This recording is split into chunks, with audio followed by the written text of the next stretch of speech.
purpose is everything. And when we don't have a purpose, we feel like trash and we start treating ourselves like trash. If you realize, I get up in the morning and I have massive purpose. I'm David freaking Osk, and I love the word inspiration. I love breathing life into people. I like breathing goosebumps into people. And the tools in my belt are my voice when I sing, my language, and I want people to look up. We'll look within and look up and be like, man, I was made for greatness here. Step into the world of success with your brand amplified, the ultimate podcast designed to unravel the intricacies of thriving businesses. I'm your host, Annika Jackson, and I'm on a mission to uncover the stories, strategies, and secrets that have propelled entrepreneurs and business leaders to success. I was just speaking to David Osk about his latest endeavor, the Ask Experience. David, I'm so pleased that you're here today. We have a lot to unravel. I'm a mom. I believe wholeheartedly in everything that you're doing to creating bonds, but you do so much more than that. You're an entrepreneur, inventor, coach, vocalist. What don't you do? Yeah, I'll be honest, it's an interesting thing when I start talking about the variety of things that I'm into. Honestly, I feel a little bit kind of insecure, as it were, with talking about a wide variety depending on the format that I'm in, because it's kind of a weird thing when I talk about I'm an entrepreneur that has got a product in the Home Depot and Lowe's. But what's interesting is I moved to Nashville, for music. So I'm a vocalist and I still sing at a really high level. And at the same time, what's fascinating, and you probably can relate to this, as I've gotten older and gained a bit more self-awareness, I've realized two things that really have kind of risen to the top for me that I kind of wish I would have known earlier in life. And it's that I'm kind of a creative at heart. But what's interesting is that's not necessarily in the typical sense. I like to create moments for people to better understand who they are and what uniquely. I love the unique piece and kind of what their mission is. And what's fascinating is yes, I do create products and I'm writing a book and so on, but it's more than that to me. And I really like to create moments, atmospheres, and give people a vocabulary and a bit of a process to understand, who am I and what's my purpose in this world? And how can I relax into, this authenticity that's been handed to me and operate in that area so that I just, I feel it. I feel genuine and free and resilient and things like that. So yeah, I think there's a kind of an overarching umbrella that covers much of what I do. It's so funny that you say this because the conversations I've been having lately that's what my entire career has been, and volunteer work, right? It's been about how do I help amplify people and help them really see who they are and use that for the good of themselves and others. And so we are so mission aligned. So I'd love to talk to you a little bit about, you moved to Nashville for your performing art. Yeah. You created a product that's in Home Depots. You work with some amazing coaches. You have a book coming out, and the Ask Experience. See, now I'm going to start using your actual pronunciation of your last name. Right. Is now also going to make you an author, a podcaster, and a YouTuber on top of everything else that you're doing. So can you unravel the journey a little bit?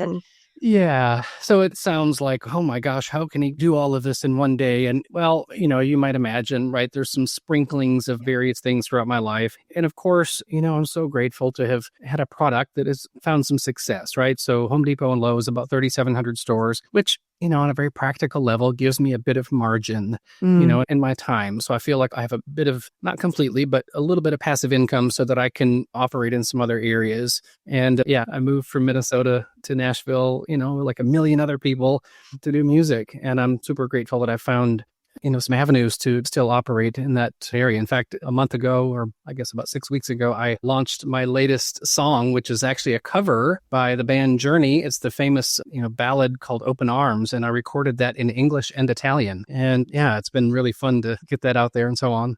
Well, we are going to have a link to your music, of course, in the show notes. But before we get there, so you moved from music. How did you then move from music, which obviously you're still doing it, into creating a product? What was the need that you saw, or what was the impetus behind that? Yeah. So when I was growing up, I really was drawn to people that were true entrepreneurs, right? There's a big difference between somebody who is an entrepreneur and just somebody who created a business, kind of a job for themselves, which is great. It's incredibly hard to do that.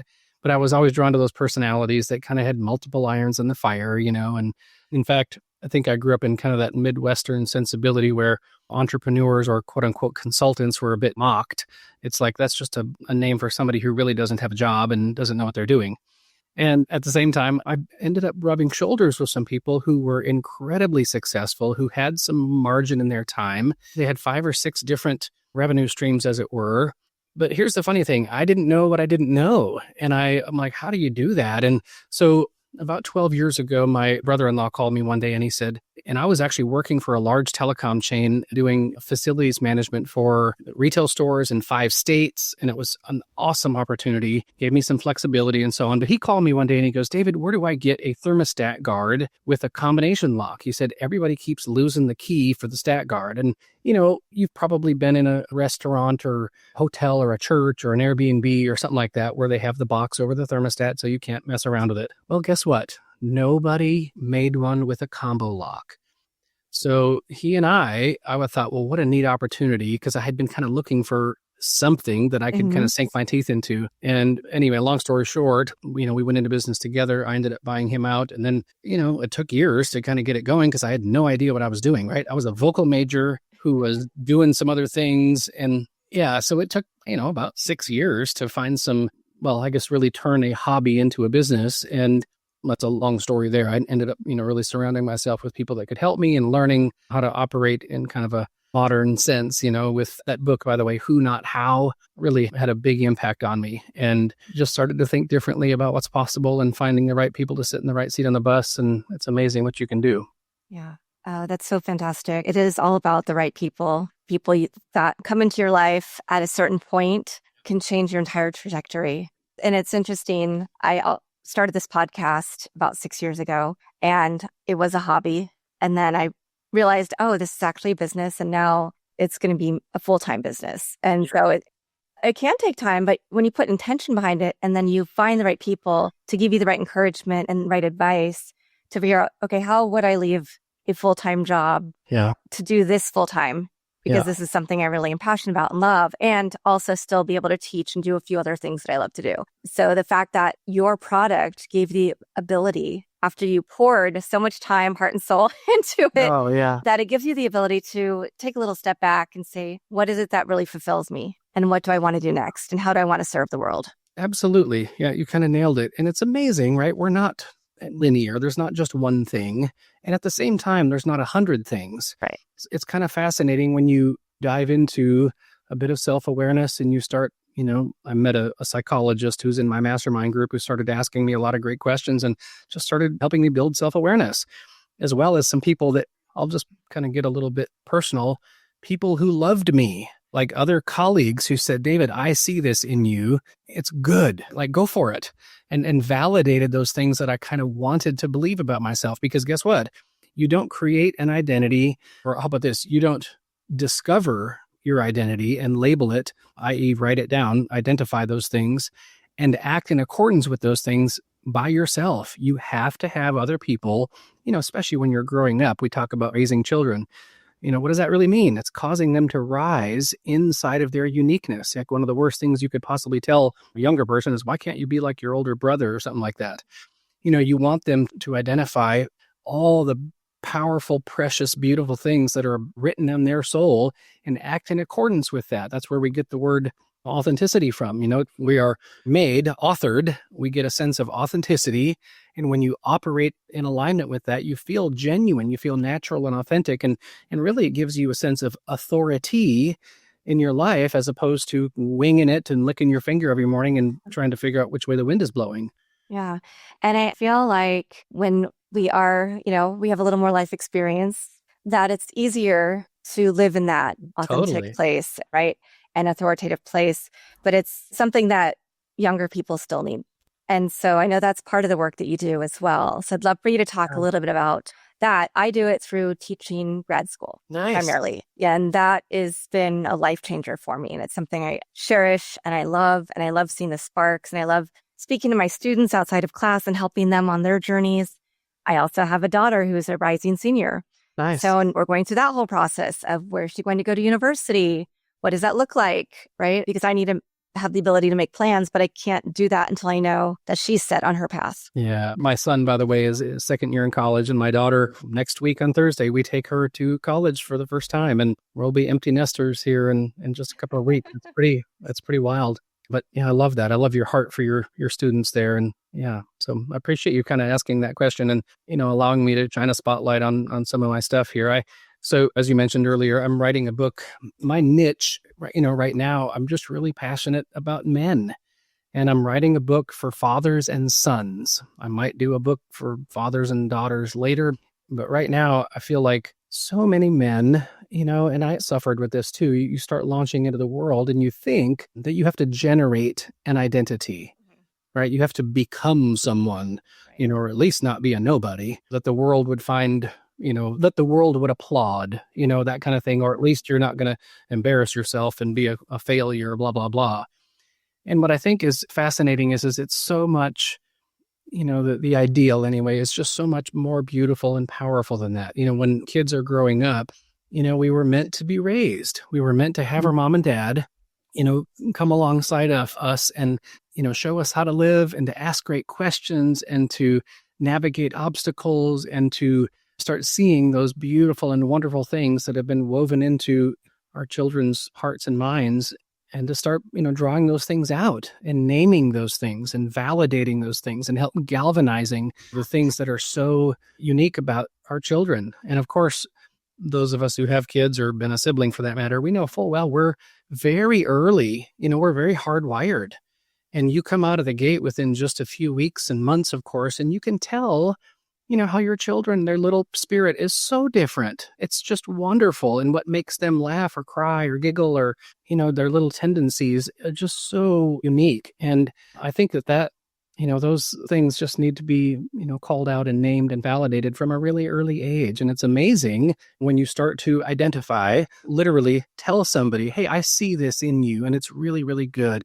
And on a very granular level, especially when kids are getting older into that, junior high and things like that, then you can have conversations like, my son's name is Parker, and we did this many times, hey, Park, I heard you talking to so-and-so yesterday, and I just want you to know I'm really proud the way you navigated that conversation. I could tell that you paused, that you brought your heart to bear there, you showed some vulnerability, and you kind of sculpted that conversation in a way that allowed you guys to disagree and still be friends. And, I just want you to know that was really great. And what's fascinating is they start to believe, what? Well, that is good. And I do have what it takes. And those types of conversations, of course, grow and expand as their life grows and expands as well. I could not agree with you more. Again, my daughter, I actually had dreams about her before she was born. Mm. And she came out and she was exactly who she told me she was going to be. And she tells me beautiful stories about, now she doesn't remember them. But when she was younger, she would say, oh, yes, I was in a classroom and the teacher said, presented parents basically and said, who wants to be their child? She raised her hand, and that's how I got to be blessed with being her mom. And I do feel the same way that we are here to encourage our children. They kind of are who they are. There is some, nature. We can guide them, ask them the right questions, show them the right examples so that they come out being these beautiful humans. But we also have to honor who they are innately. Yeah, absolutely. And what I think is fascinating is, especially my heart is for men and boys. I think there's so many things with regards to, masculinity and identity and authenticity and grit and resilience and things like that are so misunderstood and not honored. And of course, there can be in any human, right? There can be things that are quote unquote toxic and things like that, right? I mean, that's kind of goes without saying. But what I think is really fascinating is I was telling somebody the other day, for instance, with dads, right? There are a few things in this life that we will never hear someone say, and I'm being kind of funny here, but not really, like, gee, I wish I couldn't play the piano. Like who's going to ever say that? Gee, I wish I didn't finish my college degree, or how about this? Gee, I wish my dad didn't lead with such kindness and clarity and conviction. You know what I mean? In fact, when I've said that to several people, and quite often their response, you can see their heart sinks because they never got that. And of course, it's a deep ache. And the opposite of that, when you have a dad who shows up every day, not wondering what the temperature is, right? And reading the room, but he comes in and sets the temperature and has a clear identity, as the leader of the family in conjunction with his wife. People like us do things like this. And there's no question marks around how we operate and how we interact with each other. And we say, I love yous and I'm sorry's. And we'd have deep talks and we're affectionate and, all of those things. There's not a bunch of ambiguity and vague understanding of how does this work and what do we do? And it's amazing the confidence. I heard somebody say the other day that competence brings confidence. Mm-hmm. And I think there's a lot of truth in that.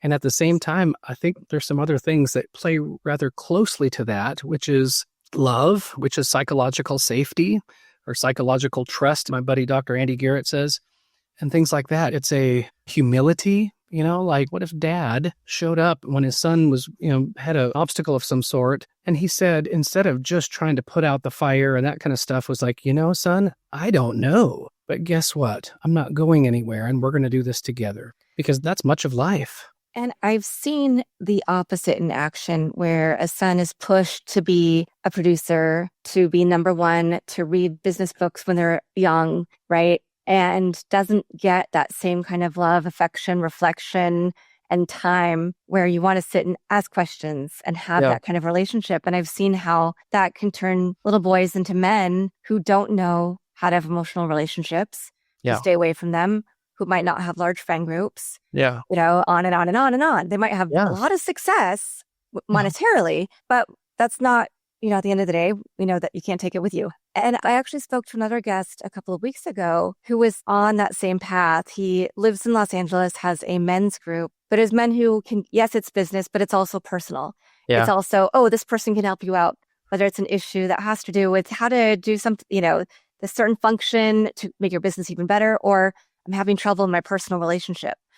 And that communication needs to be out in the open. It needs to be more. So is that why you started the platform and the book, right? Yeah.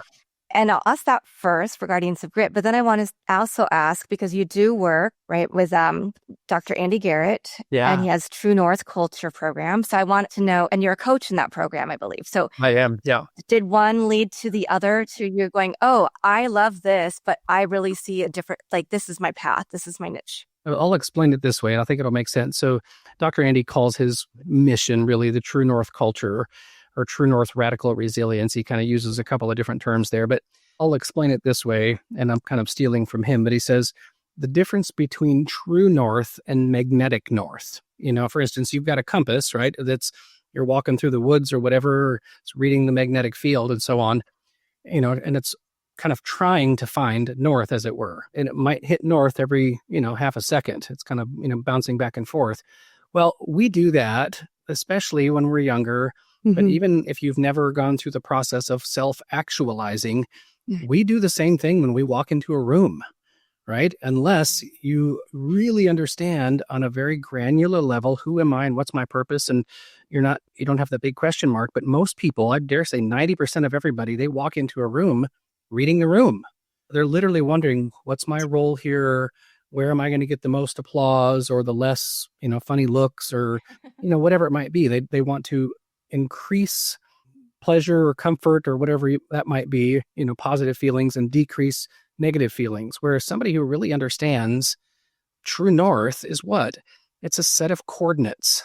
It is literally a pinpoint place on the map, i.e., a pinpoint place in David Osk, that when I walk into a room, or I'm by myself for that matter, I know exactly all of my hierarchy of values, the type of impact that I like to have, this idea of a virtuous impact, my various strengths and how I kind of want to apply those things.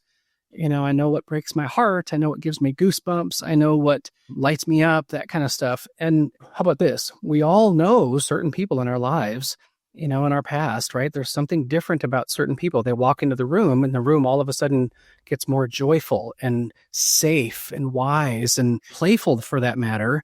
And it's not like that person has some weird agenda. And Dr. Andy calls those people authentic exemplars. They're just so full they're lacking all those questions, that they just walk in and they're like, hey, what's up? And who needs something right now? Their joy and their sense of mission and stuff is kind of splashing on people, as opposed to, oh my gosh, I feel kind of intimidated here and I'm kind of scared. And now I'm comparing myself to everybody and all that kind of thing. And so I feel like the mission is, as it were, is to get, help people get really, really clear on true north. It's identifying the word identity, right? You're identifying all of those things that God, you didn't make yourself. He authored you. He made you. All you're doing is identifying what's authentic from day one. And you're labeling those things, which gives you a sense of authority, right? We didn't choose our taste buds or eye color or skin color, time and when we were born, any of that. And we don't really choose our personalities. And that's kind of a weird thing to say. A lot of people are kind of offended by that. But guess what? How do we know that's true? When little kids are doing their deal up until 5 or 6 years old, they're not like, we sophisticated adults and thinking about identity and I'm being authentic and all that kind of stuff, right? They're just doing their deal. And what happens though, right? They get teased or wounded in some way and they start shutting off inside. And now they have to, because they don't know there's another opportunity, they have to start reading the room because they're looking for safety or they're looking for applause. And you know what? I'm not sure why that is, and I'm not sure we can escape that. That's life. But again, that's why I think that loving someone is looking into those wounded, tender places and saying, hey, buddy, that's good. It's because of the pain that someone reaches into it and draws it out that it even, has more value. It has more of an impact, as opposed to, hey, you're a fast runner. Well, I know I'm fast. Okay. But what about something that's really near and dear to my heart? And so those are some deep waters, as it were. But I think that sometimes we make those deeper than they need to be. And when we start to discover, what's inside of us and just writing it down and getting clear, man, it's amazing how you start operating on a really different level. I'm going to share a story here because I feel like this is so simpatico. Yeah. I was living in Houston when my daughter was young, and she went to a great Montessori preschool where, mixed age groups.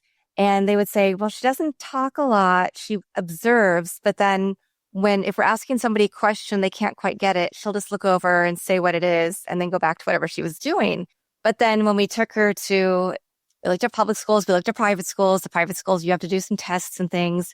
And one school told me that she was bossy because she didn't quite understand the directions. She didn't know how to have the language to ask because, gosh, they're not even kindergartners yet. And they wanted her to do something very specific and rote, and she didn't do it. And so she did her own thing. And so that was her being bossy because she said no, because she didn't understand. And I had to go, gosh, this is definitely not the right school for us anyway, because I don't want to have her go to a school where they just want her to be the same as everybody else. I want her to have the opportunity to express who she is. And I know she's not bossy. She's a kind soul. She always has been. She's very empathetic. And so I actually wrote an op-ed about that in the Washington Post because I was like, this is the stuff that we're teaching our kids. Yeah. Or that we're letting other people teach our kids. Yeah. So exactly what you're saying of that, when they're being judged, how do we combat that as parents? I love the fact that, that you noticed it, that you said something. It's funny because when our kids were little, they didn't quite fit the public school system either. And it's okay. It's not for everybody. So we did kind of a hybrid thing where we homeschooled some of the time and then they went to a private school some of the time. And, we're able to kind of win, as it were, that way. And it was, by the way, I saw years ago when we were thinking about this, somebody sent me a little meme, and this is a bit of a dig on the public school system. So I want to make sure people understand that's not my point here. It was a monkey and a zebra and an elephant and a giraffe and, various animals standing next to a flagpole. And the coach told all of the animals, climb the pole. Well, you might imagine, right? There might have been a couple of those creatures that could climb the pole rather easily. But, just because we all look rather similar with 4 arms and legs and a head and everything, we are so unique, and our learning styles, and the science is so proving this, is so different. And there's so many other countries that are doing education on a much different level. But again, it's hard. How could you possibly educate all of the uniqueness without a bit of a herd mentality, unless it were to cost, tens of thousands of dollars more per student, that kind of thing. So I get it. There's not a great answer to all of that, but I just love the fact that you saw something and, You weren't going to tell your daughter you have to fit in this mold and just shut her down. Yeah. I mean, we could go on and on about this topic, right? Yeah. But, and then later she did go to public school and she's been fantastic and flourishing, but because she Yeah. already had those skills and that belief in herself and her own mind and what her idea of success is, not what everybody else's idea is. Yeah. So, how did you start working with Dr. Garrett? Yeah, so he and I actually joined a mastermind group called ISI, and there's I don't know, around 100 men, from several different countries that are part of this group. It's for men only, and we, sometimes we get real personal about men's stuff, right? So basically, I liken it to this: you get a virtual board of directors for your business, but then you also kind of get a band of brothers for your personal life. And so Dr. Andy joined my group, and, right out of the gate, he starts talking about some concepts and so on that, I hadn't heard. And especially in a rather plain, understandable eighth grade level, which I need, way. And then, of course, I think I had decent self-awareness, but then just started to get really, really radically clear on all of those things that make me me. And it's kind of complex, right? And there's some things you can't quite put into words. For instance, one of the exercises, and it's not new, he does it in a little bit of a different way, but, we often take people through the eulogy exercise, where you write a eulogy, but you do it from the perspective of someone specific, not just a generic eulogy, because the impact that I want to have on Lisa versus Catherine versus Parker versus you, for that matter, somebody I just met, it's going to be different. And it's fascinating how that exercise can help you to, gain some self-awareness. Your values, your desired dent in the universe or dent in that person gets rather clear rather quickly, as opposed to, I think what most people, operate is be really nice and don't be a jerk and maybe be really nice. And it's amazing when you start to operate inside of your uniqueness and, you start, for instance, I'll make an example here. One of the things that I had a hard time admitting because of, I think, some, nurturing growing up or even some wounds was this idea of beauty. I like art. I like really, really epic, music and so on. And there's some like beautiful mountains and I'm so, stirred by that. And I think for me personally, and even language, I love beautiful words. I was kind of, I thought, well, I'm not sure I really want to say that or admit it because it's not very masculine or it's not, blah, blah, blah. And what I'm realizing is that it's incredibly manly to be self-aware. It's incredibly manly and powerful to bring the full weight of who I am to any given day or moment. In fact, by the way, John Eldridge, he wrote a book called Wild at Heart back in the day, and he said, he's quoting somebody else, and he said, "Never give a man a sword unless he has first learned to dance." And I'll never forget that, right? It's I don't know what you call that, alliteration that would just say, do not fight unless you know why, right? The deeper enthusiasms, the deeper reason to pick up a sword, because there's a time for war. So what I like is in measure, when a man understands those things that are near and dear to his heart, he knows then when to raise his voice or more. So I think I think it's really important to build that true north. Amazing. And was that part of your journey or the step to your next step, which is this new group, right? The Ask experience and the Guardians of Grit and all of that? Yes, it is. And what's really neat is, of course, my heart really is fathers and sons. I just think that, I'll be bold here. I think you can trace every single problem back to men not leading well. Not loving well, right? Pretty powerful group of people. And when men falter, when men start being takers and not givers, right? When men lose their sense of identity and start to disintegrate, everybody suffers. And guess what? Just the opposite is true. When men have a powerful identity, when they operate with nobility and kindness and clarity, they know exactly who they are on a unique level and even on a macro level, everybody wins. And I just don't see another way around it.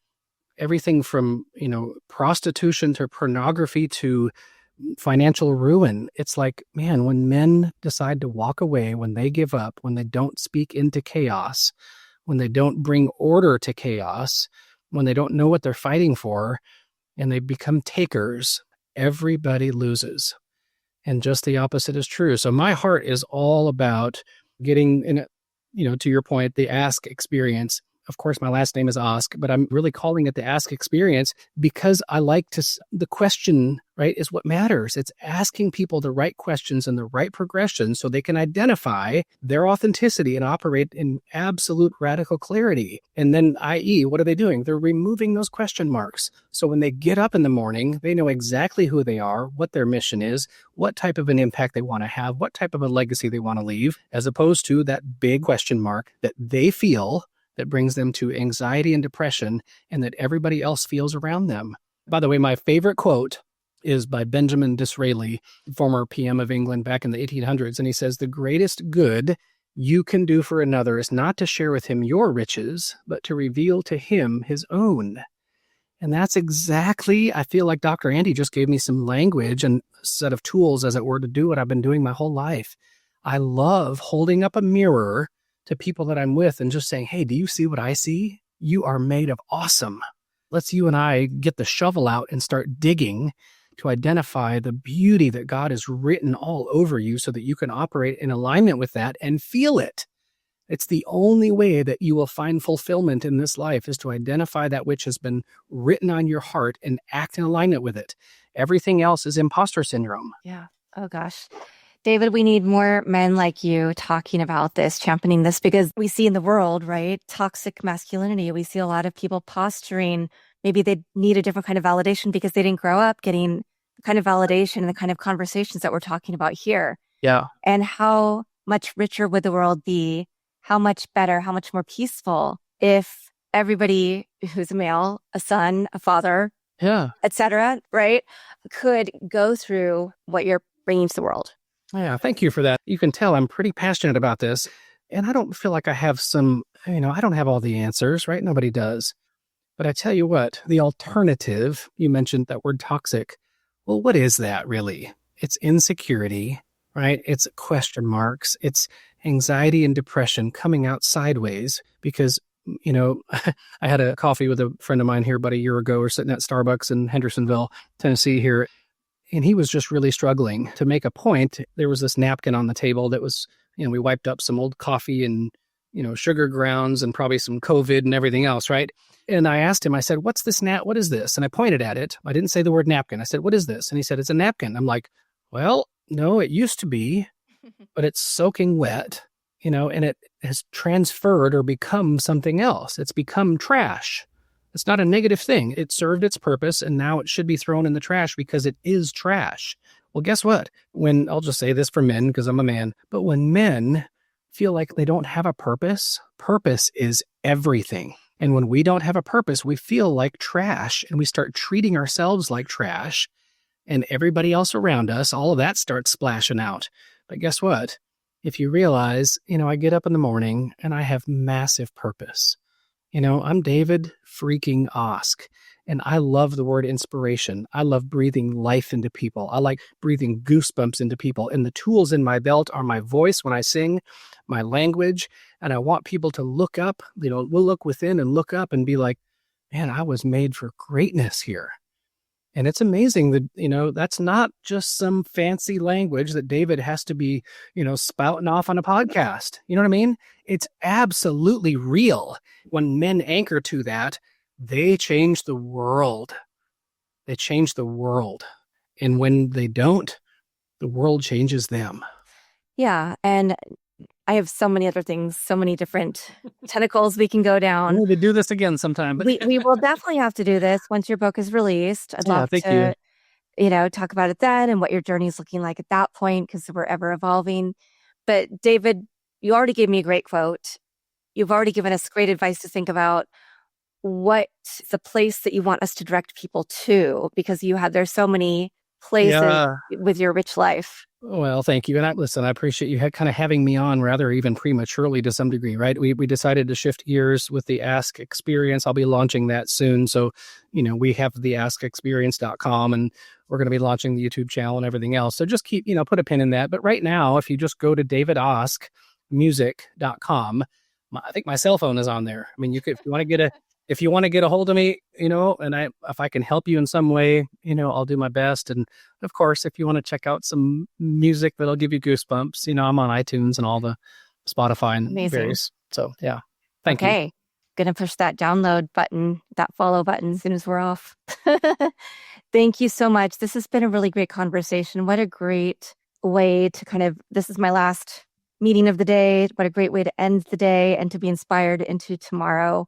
So thank you for bringing that energy. And people who listen to this a lot know that I always say things happen exactly when they're supposed to. Yeah. You and I started talking November of 2023. Is that crazy? Here we are, almost 2 years later. Yeah. But there's a reason why we're here today and didn't do this then. So thank you. Thank you. What a pleasure. This was a really great moment here. Thank you. I agree. I feel very touched. So thank you to everybody who's watching this episode or listening to it on your favorite platform. Please let us know what you think. Leave us a rating, review, and check out David's website and follow him to learn more about everything that he's bringing to the table to help your life get a little bit better. Thanks for listening or watching to this episode of Your Brand Amplified. Don't forget to leave us a rating or review on your favorite podcast listening platform. And if you want to learn more, check us out at yourbrandamplified.com.